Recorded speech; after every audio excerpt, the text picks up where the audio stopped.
Докато снимаше с дрон в покрайнините на града, мъж забеляза няколко малки кучета, които си играеха на открито.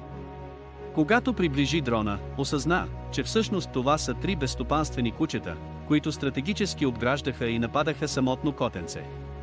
Котенцето се защитаваше смело, но непрекъснатите и координирани атаки от страна на кучетата го изтощиха. Бездомните кучета очевидно имаха план, бавно изтощаваха клетото същество, без да му оставят шанс за бягство. Котето беше отчаяно, в капан, без възможност да се защити или да избяга. Осъзнавайки, че не може просто да гледа, мъжът веднага се качи в колата и се приближи, за да прогони 3 кучета. Той отвори вратата на автомобила, предлагайки на котенцето сигурно убежище. Умното коте сякаш разбра, че мъжът иска да помогне, и веднага скочи вътре.